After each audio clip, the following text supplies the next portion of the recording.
90 feet below the surface off the coast of Delaware, a diver's flashlight cuts through the dark and lands on something that shouldn't be there. Corrugated steel panels, a row of window frames, empty and rusted, a doorway wide enough for a crowd to have once pushed through it. Fish drift in and out where commuters used to stand. This isn't a shipwreck, it's a New York City subway car, the same kind that ran under Manhattan for decades. Sitting on the Atlantic seafloor like it was always meant to be here. And it's not alone. Somewhere along the East Coast, there are more than 2,500 of them. Nobody boarded them for their final ride. Nobody bought a ticket. So how does a subway car end up on the bottom of the ocean? And why are there 2,500 more just like it?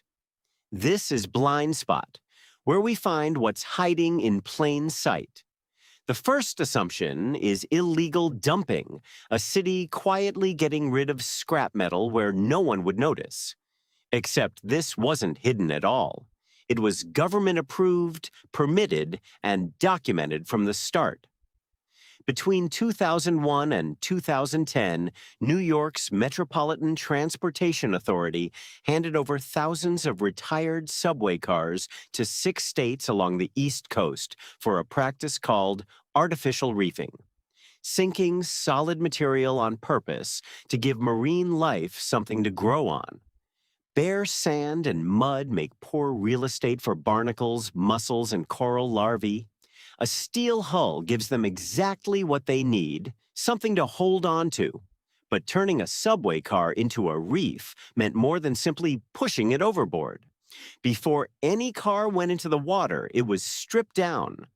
Wheels, doors, wiring, anything that could leach into the ocean, removed and recycled separately. What was left was essentially a hollow steel shell, cleaned and inspected under environmental permits before being loaded onto barges. Delaware alone received over 600 cars for what became known as the Redbird Reef, named for the red-painted R26 through R36 cars that made up the bulk of the shipment. Within months, algae had colonized the surfaces. Within a year, mussels and invertebrates followed. Within 2 years, Delaware's own monitoring found an average of over 300 fish living around a single car, habitat where there had been almost nothing before. By every visible measure, the idea was working. But for those new habitats to last, the subway cars themselves had to survive. Engineers projected these cars would hold together underwater for 25 to 35 years. But when New Jersey's Division of Fish and Wildlife sent divers down in 2009 to check on a newer batch of stainless steel cars, the shinier, more modern Brightliner R32 model, they found something they weren't expecting. 4 out of 5 surveyed cars already showed significant structural damage, not after decades, after roughly a year in the water. New Jersey's own report from that survey states plainly that the cause of the damage was unknown and required further analysis. What they could say was this: the Brightliners weren't built the same way as the older Redbirds. Their stainless steel panels had been spot welded onto a different metal frame, and where 2 different metals meet underwater, seawater turns that junction into a slow-motion battery. One metal corrodes to protect the other, and it's almost always the weaker one that gives way first. On top of that, the Brightliner's corrugated surface, designed decades earlier to look sleek above ground, turned out to be exactly the wrong shape underwater. Current caught in the ridges and physically peeled the metal apart, wave after wave. But the stranger layer is what happened to the older cars instead. The Redbirds, heavier, uglier, made of plain carbon steel, technology that predates the Brightliners by years, are still down there today, largely intact, decades ahead of schedule compared to their newer stainless steel successors. The cars that were supposed to be obsolete outlasted the ones that were supposed to be the upgrade, which raises the question this entire program still hasn't fully answered. If engineers couldn't predict which subway cars would survive the ocean, does anyone actually know how many of the original 2,500 are still down there intact right now? For the photographer who spent 3 years documenting this operation, the strangeness was hard to shake even in person. Stephen Mallon rode the barges for 6 trips out past the point where the coastline disappears to photograph 18-ton cars swinging off cranes and dropping into open water. He described the roughest seas of his life on those trips, bad enough that the entire tugboat crew got sick along with him.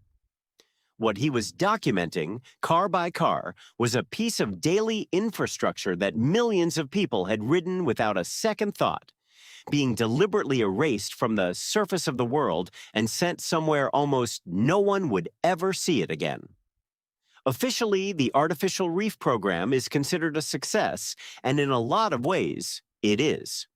Delaware's own data shows these reef sites can support up to 400 times more marine food per square foot than the bare ocean floor around them.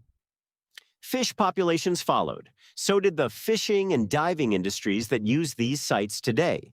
That's the number regulators point to when they call the program a model for reuse.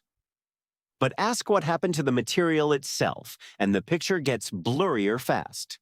Delaware's redbirds are well documented because Delaware kept surveying them. New Jersey's stainless steel failures are documented because New Jersey happened to send divers down before deploying more.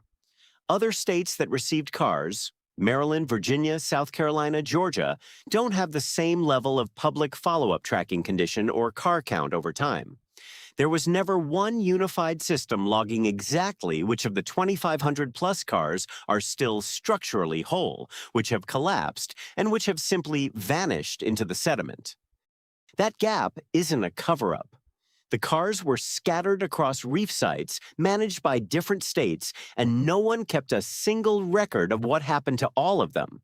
And underwater, no 2 cars age exactly the same way. Different metals, different currents, different depths. Even small differences in construction can change how long they survive. Modern reef programs have learned from that, but for the thousands of subway cars already down there, the question remains, what is actually left today? So the honest answer is this: nobody has a complete count. Somewhere off the coast of 6 states, more than 2,500 subway cars that once carried the entire population of a city are sitting in the dark, in various stages of surviving or disappearing, and no single record tracks all of them at once. Back on that dive off Delaware, the flashlight moves past the doorway and further into the wreck. Barnacles cover the handrails people once gripped during rush hour. A triggerfish drifts through what used to be the aisle. Nobody standing on a New York City platform today is thinking about where their subway car goes when it's finally retired.